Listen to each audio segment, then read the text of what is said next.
Welcome back. The Financial Literacy Initiative, the FLI, is a national platform to enhance financial education for individuals, as well as micro, small, and medium-sized enterprises. Currently, the FLI consists of more than 25 platform supporters from the Namibian public, private, and civil society sector, aimed at working in a coordinated effort to improve the financial capability of all Namibians. The FLI was initiated by the Ministry of Finance and several platform supporters on the 15th day of March 2012. Joining us with more on this is the FLI Secretariat Manager, Ms. Ndeshi Shitenga. Good morning, ma'am, and welcome to Good Morning Namibia. No, thank you very much, and thank you for having me. How has 2022 treated you and the FLI thus far? 2022 thus far, for it has been okay. We are at least at the end of our financial year, that is ending 31st of March.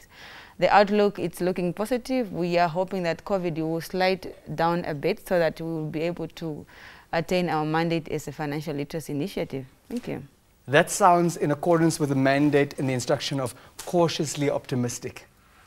Yes, thank you. For those Namibians, for those viewers, for those tuned in, not yet familiar with the concept of the FLI, please help us understand what the organization is all about. No, thank you very much. The Financial Literacy Initiative is, like you said in your introduction, it's a secretariat that was initiated by the Ministry of Finance and with the support of GIZ. It was initiated in 2009. However, it was officially launched in 2012. It is hosted under the Ministry of Finance, the Directorate of Economic Policy and Advisory Services, as a financial education and consumer protection division. Like you said in the intro, it comprises of not 25 but more than 35. Now we have grown more than 35 platform partners that are coming from Namibian public, private, as well as the civil society organization that are working into one direction with the aim of educating every Namibian on financial education so that they can liberate them financially. Thank you. Now, at the core, at the heart of the FLI is, of course, and it goes without saying, promoting financial literacy. How does the Secretariat practically go about executing that mandate? No, thank you very much for the question.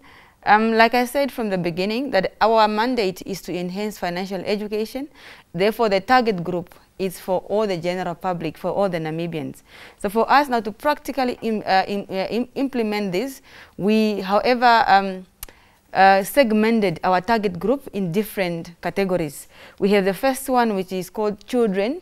We have the programs that are tailor-made, that are talking towards that I have the content that is tailor-made towards children, the early childhood development, as well as program for primary school.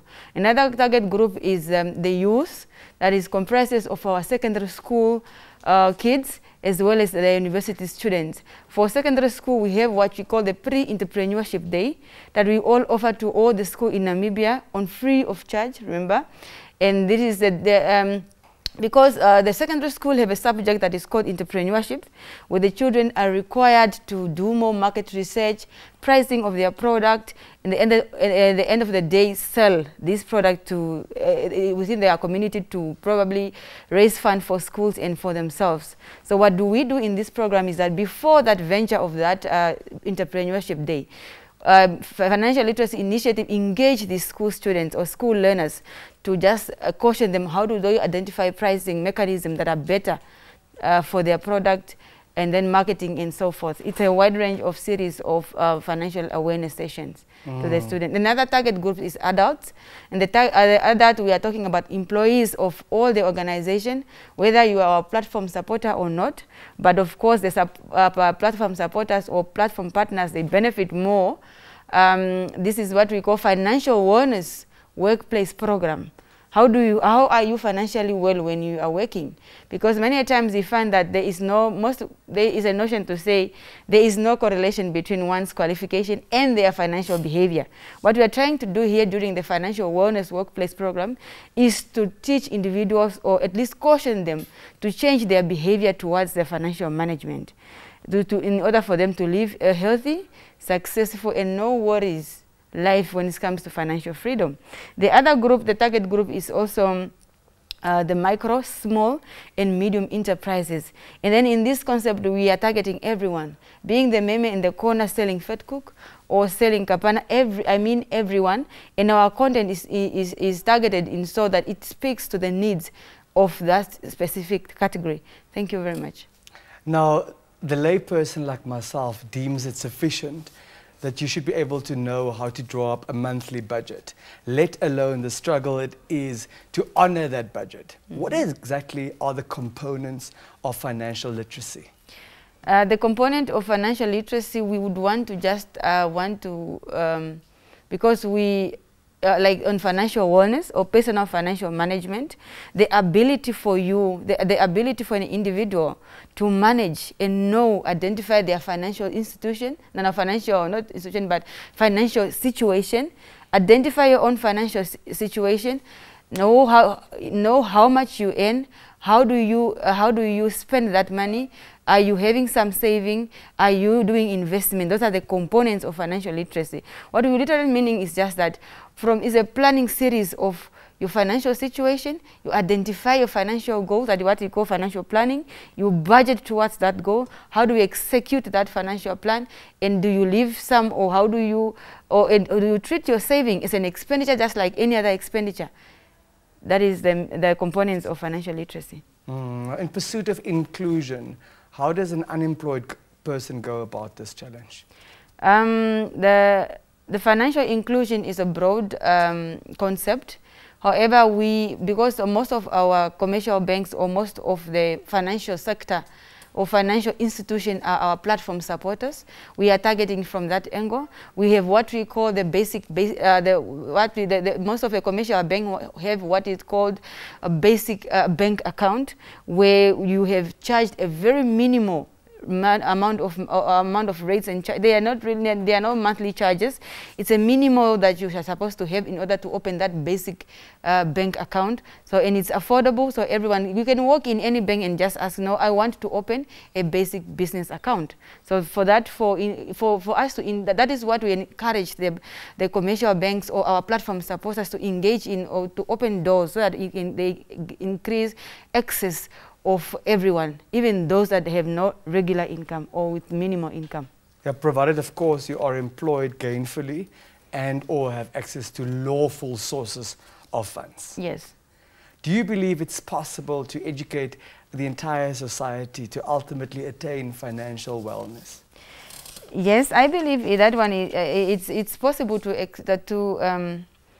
educate the entire public. When we should remember that financial education or financial literacy, it's just a life skill, just like any other skill.